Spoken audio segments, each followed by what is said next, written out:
What's up, people? This is Vaughn with Gaming and Culture Television. Today, we're going to talk about what's going on in animation at various studios in LA right now. The state of, I guess, animation in general has been kind of on an interesting arc for the last decade or so. They've been making a lot of stuff that fewer and fewer and fewer people want to be associated with, want to watch, want to pay for, want to put up with. And at the same time, you've been hearing a lot of people telling you how you're supposed to think and how you're supposed to act, and you're supposed to really enjoy this stuff, regardless of the fact that it's something that anybody wants to consume. Because at the end of the day, your average person just wants to watch something funny. That's it. So to see the economic reality strikes and to see these same people who were telling you how you're supposed to be and all this other stuff and not really concerned about the bottom line, complaining about it. It's like you don't want to see people lose their jobs, but it's just, I don't know. It's kind of what happens. Because at the end of the day, you need to make money. Kind of how it works. All right, so let's check out this article on Cartoon Brew.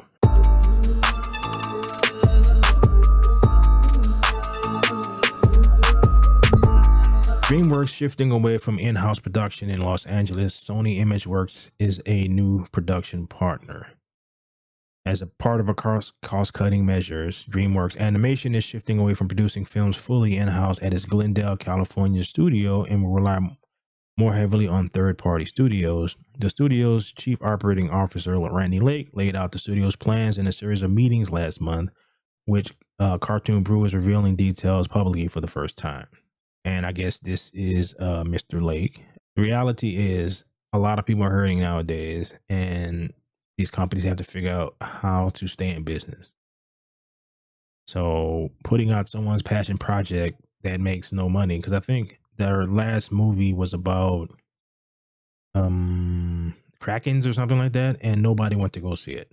Given how much money they used to make with Kung Fu Panda and the other stuff that they used to do, when the movies were more fun and they weren't really trying to teach you about, beat you over the head with lessons. So I wish that we can get back to that. So, all right. Cartoon Brew understands that the morale is low at the studio, according to multiple workers who communicated with us for good reason. DreamWorks, along with Walt Disney Animation Studios, stood as the last major feature animation studio in Los Angeles that still did the production for some, not all, of his films entirely in-house.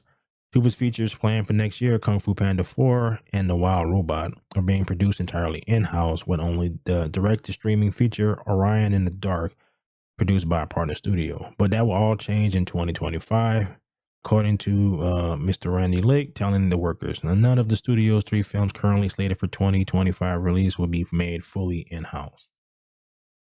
If I remember, like a lot of TV shows from basically my childhood up until whatever, a lot of the animation, like, but this was the hand-drawn stuff, was done out of the country, really. You know, you had like, you would see the credits and the first little bit will be like American sounding names, kind of, you know, and then you get to the people who actually drew the stuff. It was all like people from different countries. One of the 3 films, an unannounced sequel, will be made using the studio's new mixed production model with collaboration with Sony Pictures ImageWorks, which I think they do most of their stuff in France, if I'm not mistaken. Because that's no, wait, no. I'm thinking I'm thinking somebody else. Okay, they got Dogman and an unannounced film with animated entirely at partner studios, which are not ImageWorks. Similar to how studio utilizes Jellyfish Pictures for Spirit Untamed and Captain Underpants, the first epic movie.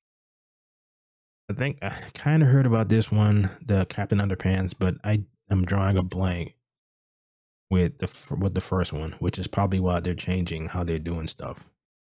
A new mixed pro model is being tested with ImageWorks, which has production studios in Vancouver and Montreal. ImageWorks is the main animation studio for Sony Pictures Animation, Spider-Verse, Hotel Transylvania franchises, but it also serves as a vendor studio, producing animated films for companies like Netflix and Warner Brothers. According to the comments, okay, DreamWorks will handle all creative front end of the unannounced sequel, story art, editorial, previs, and as well as approximately 50% of the assets built in 1 hour production. ImageWorks will handle the other 50% assets of asset builds in 20 minutes of the shot production. Okay, that's a little weird. It's like they're gonna do the bulk of it, but not all of it, which in itself is a little weird because then it's like, uh, depending on how much that 20 minutes, like what happens in that 20 minutes, that doesn't mean that if the hour that they're doing is mostly talking and setting up different stuff like that, and the 20 minutes is like all the action stuff, that could take longer. So, okay. All right.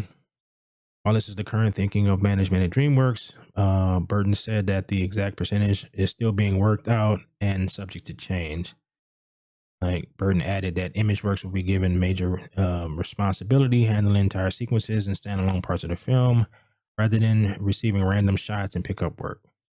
Yeah, that's what I'm saying. It's like depending on what part of the film that they're given, it could actually be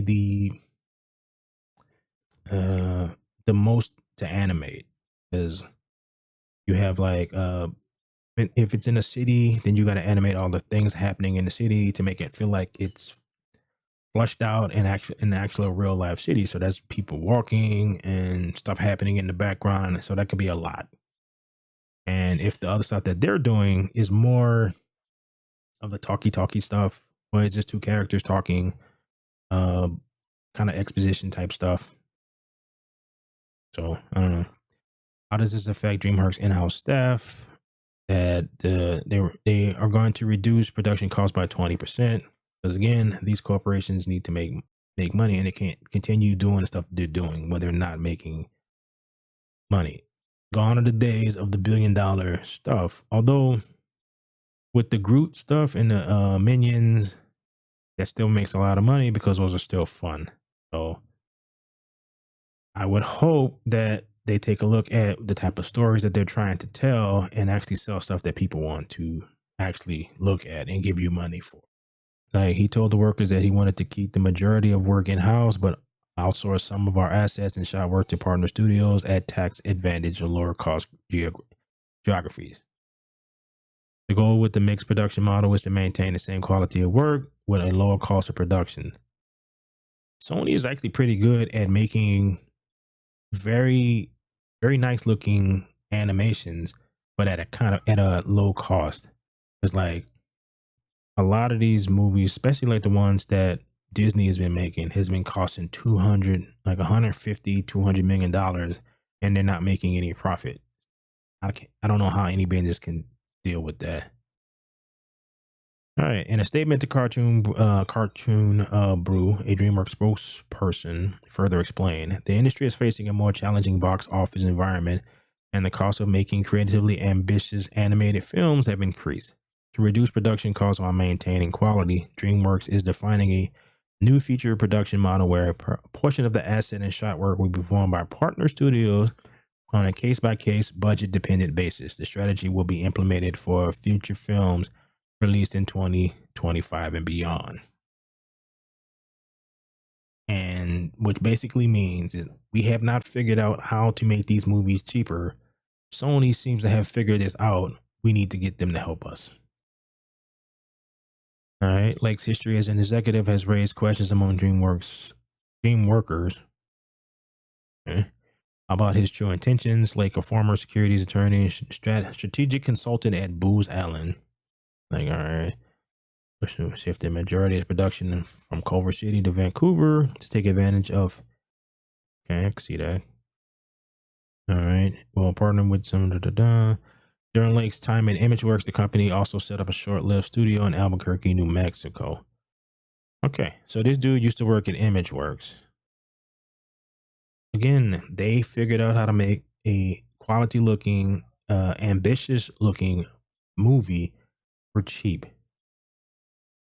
All right, like it said that DreamWorks doesn't want anyone want to own any vendor studios as Sony, Skydance, Illumination do, because working with third-party vendors affords the company greater But in fairness to Lake, a mixed production model for DreamWorks still keeps some production work in Los Angeles, which is more than can be said from other animation studios. Sony Pictures Animation, Skydance Animation, and Illumination produce most of the assets and animation for their films at studios that they own outside of the United States, while Warner's Paramount outsourced production to third-party studios in other countries. Like it said that DreamWorks doesn't want to own any vendor studios as Sony, Skydance, and Illumination do because working with third-party vendors affords the company greater flexibility. So this is also happening at Netflix. It's like layoffs to hit Netflix animation is part of division restructuring. Layoffs are a part of restructuring process that will result in less animation produced in-house. Netflix intends to acquire more products from third-party producers through output deals. And from what I've heard, I was looking at Chris Gore on Film Thread, and he was saying that it is very like if you want to pitch something to Netflix, you don't even go to Netflix. You basically have to go to someone who has a deal with Netflix, and then they'll push your stuff through. So it sounds about like they do with everything else. It intends to acquire more projects, a cost-effective alternative to producing its own content. Yeah, you just buy it from other people who put up the cost first. The streamer has previously signed output deals at Sony's Pictures Animation, Nickelodeon Illumination, and DreamWorks Animations, among others. Now it appears that it will rely more heavily on such deals as it slims down its animation division. Say that again. According to Variety, identified 2 original animated films have been put on the turnaround: Escape from Beverly Hills, which hadn't been previously announced, and the second is Tunga, an African mythology film based on the Bantu-speaking Shona people of Zimbabwe. The latter film will remain at Netflix, but it will be sent back to development. After a heady launch in which the streamer spent lavishly to grow its animation division, reality set in with a multitude of projects that didn't meet the streamer's own performance expectations. These disappointments led to multiple rounds of layoffs in 2022. It is perhaps ironic that as Netflix's animation division continues to contract, it is also beginning to find its creative footing. Netflix won its first Academy Award for feature animation with Guillermo del Toro's Pinocchio. Recent animated films it has produced or funded, such as Nimona, and The Monkey King.